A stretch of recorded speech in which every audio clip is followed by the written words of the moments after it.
मित्रों नमस्कार, मैं GSL पांडे आज हिंदी में आपके लिए लाया हूँ सूर्यकांत त्रिपाठी निराला का जीवन परिचय।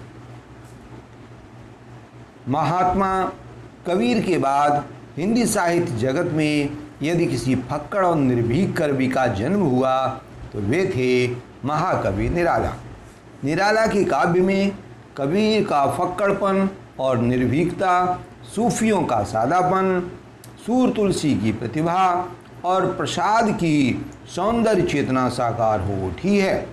वे एक ऐसे विद्रोही कवि थे जिन्होंने निर्भीकता के साथ अनेक रूढ़ियों को तोड़ डाला और काव्य के क्षेत्र में अपने नवीन प्रयोगों से युगांतरकारी परिवर्तन किए। मुक्त छंद के प्रवर्तक महाकवि निराला का जन्म सन 1897 ईस्वी में बंगाल प्रांत के मोदनीपुर जिले में हुआ था। इनके पिता का नाम पंडित राम सहाय त्रिपाठी था। इनकी प्रारंभिक शिक्षा राज्य के हाई स्कूल में हुई। इनको बचपन से ही घुड़सवारी, कुश्ती और खेती का बड़ा शौक था। बालक सूर्यकांत के सिर से माता पिता की छाया अल्पायु में ही उठ गई थी। निराला को बंगला और हिंदी भाषाओं का अच्छा ज्ञान था। इन्होंने संस्कृत और हिंदी साहित्य का भी अध्ययन किया। भारतीय दर्शन में इनकी पर्याप्त रुचि थी। निराला जी का पारिवारिक जीवन अत्यंत कष्टमय रहा। एक पुत्र और एक पुत्री को जन्म देकर इनकी पत्नी स्वर्ग सिधार गईं। इसी समय इनका परिचय आचार्य महावीर प्रसाद द्विवेदी से हुआ। इनके संयोग से निराला जी ने समन्वय और मतवाला पत्रिकाओं का संपादन किया। इनके 3 वर्ष बाद इन्होंने लखनऊ से प्रकाशित होने वाली गंगा पुस्तकमाला का संपादन प्रारंभ किया और सुधा पत्रिका का संपादन करने लगे। अपने उदार स्वभाव के कारण निराला जी को बार बार आर्थिक कठिनाइयों का सामना करना पड़ता था। आर्थिक चिंताओं के बीच ही इनकी पुत्री सरोज का देहांत हो गया। इस अवसादपूर्ण घटना से व्यथित होकर इन्होंने सरोज स्मृति नाम की कविता लिखी। निराला जी स्वामी रामकृष्ण परमहंस और विवेकानंद जी से बहुत प्रभावित थे। इनकी कविताओं में छायावादी, रहस्यवादी, प्रगतिवादी विचारधाराओं का भरपूर समावेश हुआ है।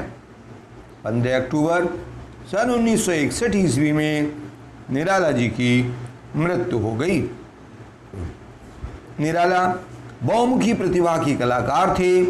कविता के अतिरिक्त तो उन्होंने उपन्यास, कहानियाँ, निबंध, आलोचना और संस्मरण भी लिखे हैं। इनकी प्रमुख कृतियाँ इस प्रकार से हैं। परिमल पहली रचना है परिमल। इस रचना में अन्याय और शोषण के प्रति तीव्र विद्रोह और निम्न वर्ग के प्रति गहरी सहानुभूति प्रकट की गई है। अगली रचना है गीतिका। इनकी मूल भावना श्रृंगारिक है, फिर भी बहुत से गीतों में मधुरता के साथ आत्मनिवेदन का भाव भी व्यक्त हुआ है। इसके अतिरिक्त इस रचना में प्रकृति वर्णन तथा देश प्रेम की भावना पर आधारित चित्रण भी हुआ है। अगली रचना है अनामिका। अनामिका में संग्रहित रचनाएं निराला के कलात्मक स्वभाव की परिचायक हैं। इसी के साथ अगली रचना मित्रों राम की शक्ति पूजा है। यह महाकाव्य है। इसमें कवि का ओज, पौरुष तथा छंद सौष्ठव प्रकट हुआ है। सरोज स्मृति यह हिंदी का सर्वश्रेष्ठ शोक गीत है। एक लंबी कविता है।